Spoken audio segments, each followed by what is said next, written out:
Burkina Faso will not just fly the skies, we will build the wings that carry us. The dream of Burki Air is our future, and we will make it real. Something extraordinary is happening in Burkina Faso, a small, landlocked country in West Africa. It's a story that starts with a single airplane, a bold move by a nation determined to break free from its past. But it's also a story that spirals into something bigger, something wild, something almost unreal. It's about a jet, a dream and a myth called Burki Air that's capturing imaginations across Africa and beyond. Is Burkina Faso quietly building a powerful air force, or is this the continent's greatest illusion? Imagine a quiet day at Ouagadougou's airport in Burkina Faso. No big parades, no flashy ceremonies, no international news cameras, just a sleek modern Embraer 170 jet rolling onto the runway. It's not just any plane, it's Burkina Faso's first fully owned commercial jet. Not leased, not borrowed, not a gift from some foreign power. This jet belongs to Burkina Faso, paid for with its own money, and it's a game changer. For years, Air Burkina, the country's national airline, had been stuck in a cycle of dependence. They flew old planes leased from European companies, relied on foreign mechanics for repairs, and sent their pilots abroad for training. Every flight, every spare part, every decision seemed to come with a string attached, usually tied to Europe or some other global power. But this Embraer 170, built in Brazil, is different. It's a symbol of freedom. For the first time, Burkina Faso controls its own wings. This wasn't just about flying, it was about power. Owning a jet means Burkina Faso can decide where it flies, what it carries, and who it serves. It's about connecting remote towns, moving gold and other exports without relying on foreign airlines, and even rushing medical supplies to places in need. It's about breaking free from a system where African nations have to beg for scraps from wealthier countries. And behind this bold move is Captain Ibrahim Traoré, Burkina Faso's leader, who has made it clear his country will no longer bow to foreign control, not on the ground and not in the skies. The Embraer 170 is a modern twin-engine jet, perfect for regional flights. It can carry passengers, cargo, or even medical evacuees across West Africa without needing to stop in Paris or some other far-off hub. For Burkina Faso, this jet is a step toward independence, a way to say, we can do this ourselves. Across the continent, people took notice. In a region where many airlines struggle under debt and foreign control, Burkina Faso's quiet purchase sent shockwaves. But what happened next turned this small victory into something no one could have predicted. Days after the Embraer landed, the internet exploded. TikTok videos, YouTube clips, and Telegram groups lit up with wild claims. Burkina Faso wasn't just buying a jet, they were building them. A mysterious name started popping up, Burki Air. According to these posts, Burki Air wasn't just an airline, it was a secret aerospace project, a revolutionary effort to create planes in Burkina Faso, rivaling giants like Boeing or Airbus. Videos showed sleek fighter jets with Burkina Faso's flag painted on them, futuristic factories hidden in the desert, and young African engineers working on cutting-edge aircraft. Some even claimed President Traoré had signed secret deals with countries like China, Russia, or Iran to bring aerospace technology to the Sahel. The stories were thrilling. One clip showed a supposed stealth fighter taking off, with dramatic music and the words "Africa Rises" flashing across the screen. Another video featured a shadowy figure claiming to be the CEO of Burki Air, speaking in a distorted voice about revolutionizing African skies. Posts on social media declared that Burkina Faso had built underground hangars near Ouagadougou, assembling passenger jets in total secrecy. Hashtags like Burki Air, Traoré Tech, and Africa Can Fly started trending, especially in French-speaking Africa. Millions watched, shared, and believed. But here's the catch. None of it was true. There's no record of a company called Burki Air. No government statements, no factory photos, no evidence of any aircraft being built in Burkina Faso. The videos were slick, but they were fake. Edited clips, computer-generated images, and recycled footage from other countries. The CEO had no name, no face, no credentials. The factories, they didn't exist. Satellite images showed nothing but open land where these secret hangars were supposed to be. Yet the myth grew. It wasn't just random internet nonsense, it became a movement. People across Burkina Faso and beyond started calling it the Sky Sovereignty Doctrine. They saw it as proof that Africa could rise, that Burkina Faso was doing the impossible, building planes while the world wasn't looking. The idea was so powerful that even some ex-military officers and engineers from neighboring countries started chiming in, praising Burkina Faso's secret progress. And strangest of all, the government didn't deny any of it. No official came out to say this is fake. That silence only made the myth stronger. Why didn't Burkina Faso's leaders shut down the rumors? Some say it was a brilliant move. In a world where stories shape reality, the myth of Burkina Faso looked powerful, innovative, and independent. It painted a picture of a nation that didn't need Western approval, a country building its own future. For a government pushing self-reliance, this was pure gold. The videos, fake or not, inspired pride. They made people believe Burkina Faso could be more than a poor, conflict-ridden nation. They showed a future where African engineers, not foreign companies, controlled the skies. But there's a flip side. Some experts warn that letting this myth spread could backfire.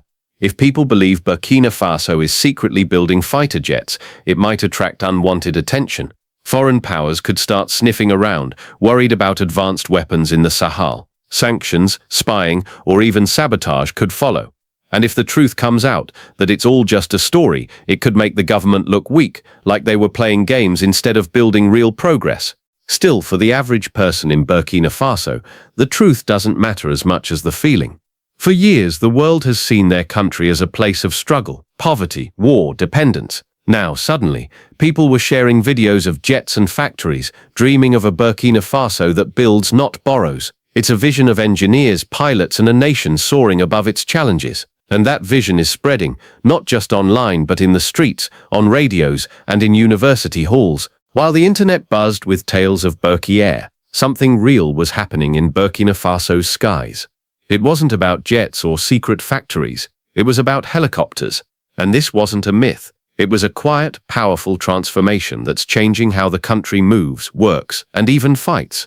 Back in 2019, a company called Faso Aircraft Services, FAS, started operating in Ouagadougou. They didn't have fancy jets, but they had something just as important: helicopters. In a country where roads are often rough or dangerous, helicopters are a lifeline. FAS started with a small fleet, Eurocopter Dolphin N3s and Squirrel models, and began flying to places planes and trucks couldn't reach. They brought supplies to remote gold mines, evacuated injured people from conflict zones, and flew important officials to far-off regions. Within 2 years, FAS became essential. When floods trapped workers in the east, FAS helicopters saved them. When aid groups needed to reach dangerous areas, they called FAS, not the United Nations. Unlike the old days, when Burkina Faso relied on foreign companies for everything, FAS was local. They trained pilots in Burkina Faso, fixed helicopters in Burkina Faso, and ran operations faster and cheaper than many foreign competitors. Then came another boost: partnerships. A company from Côte d'Ivoire called IS Group teamed up with FAS, helping them train more pilots and expand their reach. Even Germany's global helicopter service GHS got involved, flying humanitarian missions to deliver food, medicine, and supplies to areas cut off by war. These helicopters weren't just about transport, they were about survival. They flew where no plane could land and no truck could drive. The military got in on it too. Burkina Faso's armed forces now use helicopters like Mi-17s, AS-350s, and AW-139s to patrol borders, resupply bases, and strike enemy camps in areas too remote for ground troops. These helicopters aren't built in Burkina Faso, but they're flown and maintained by Burkinabe hands. That's a huge shift from the past, when everything depended on outsiders. Helicopters are proving that Burkina Faso can control its skies, at least in part. Every pilot trained, every mechanic hired, every mission flown builds skills and confidence. These are the people who could one day run an aviation industry if Burkina Faso ever gets there. But building planes, that's a whole different challenge. Making even a simple aircraft part, like a wing or a fuel valve, requires factories, high-tech labs, and engineers with years of training. Burkina Faso doesn't have those yet. There are no aviation-grade metal plants, no universities teaching aerospace engineering, no agencies to certify planes as safe to fly. Building a jet from scratch isn't something you do overnight. It takes decades, billions of dollars, and help from countries that already know how. But here's the exciting part. Burkina Faso is laying the groundwork. Under President Traoré, the country is investing in energy, like nuclear deals with Russia and Rwanda. These could power future factories. They're also boosting mining and agriculture, industries that need engineers and machines, skills that could one day support aviation. And they're looking east for help. Countries like China, Russia, and Iran have built planes and drones for other nations. They could share knowledge, send experts, or even help Burkina Faso assemble parts. Education is another piece of the puzzle. Burkina Faso is starting to focus on science and technology in its schools. Some students are getting scholarships to study aeronautics abroad. Technical colleges are teaching mechanics and electronics, skills that could one day build plane parts. It's slow, but it's real.